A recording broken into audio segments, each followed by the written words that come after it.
Bonjour chers frères et sœurs en Jésus-Christ. Bonjour chers frères et sœurs qui croyent en Dieu. Nous continuons nos vidéos sur les autres mystères du chapelet. Et aujourd'hui, je vous présente les mystères des fins dernières, ce qu'on appelle les mystères des fins dernières, qu'on appelle aussi les mystères eschatologiques, c'est-à-dire ce qui va se passer vers la fin des temps. Et oui, on peut méditer sur ça. Nous comprenons alors que les paroles du Seigneur Jésus-Christ sont vraies sur la fin des temps. Il a dit. Et nous devons accepter cela, méditer cela. Et chaque fois que, une fois encore, nous dirons et méditerons sur ce mystère, nous disons un Notre Père et les saluts à la Vierge Marie.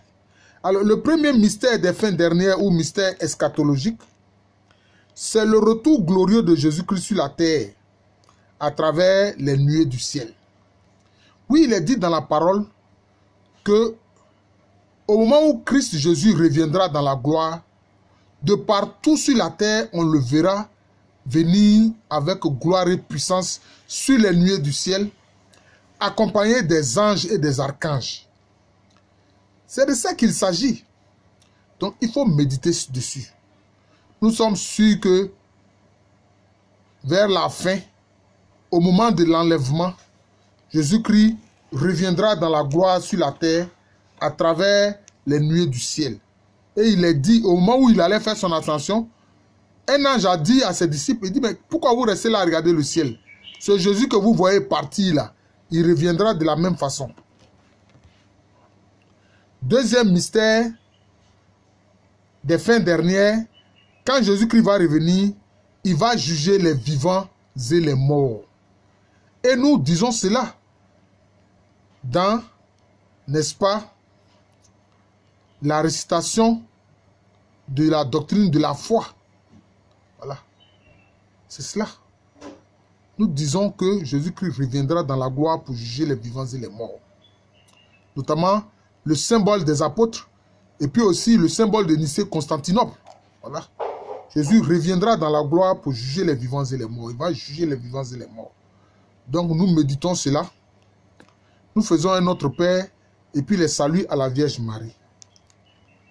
Et au moment de ces fins dernières-là, troisième mystère, Jésus-Christ va séparer le bon grain de l'ivraie. Il va séparer les sauvés des damnés. Il va séparer les rachetés des condamnés. C'est ça qu'il avait dit. Cette parabole-là, où il a planté du bon grain, et puis l'ennemi qui est le diable est venu s'aimer l'ivraie, la mauvaise herbe. Et ses serviteurs disent, mais Seigneur, est-ce que tu nous permets d'enlever la mauvaise herbe là? Il dit, non, laissez. Laissez le bon grain et la mauvaise herbe là, l'ivraie la pousser ensemble. À la fin là, c'est là qu'on va les séparer. Le bon grain sera récolté, mis dans le grenier, et l'ivraie va être brûlé comme de la paille. Voilà, c'est ça. Nous devons méditer cela. Jésus qui sépare le bon grain de l'ivraie, qui sépare les sauvés des damnés et qui sépare les rachetés des condamnés. Ça va arriver. Ça va arriver, soyez-en sûrs. Voilà, il ne faut pas douter de cela. Voilà. À la fin des temps, ceux qui sont sauvés seront séparés des mauvais, des criminels, des assassins, qui eux seront condamnés. Quatrième mystère,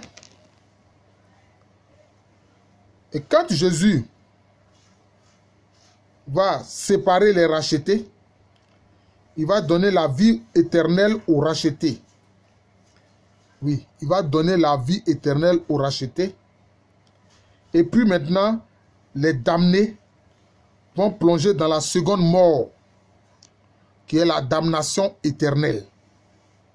Voilà. Donc il faut méditer ce quatrième mystère-là, où Jésus donne la vie éternelle à ceux qu'il a rachetés.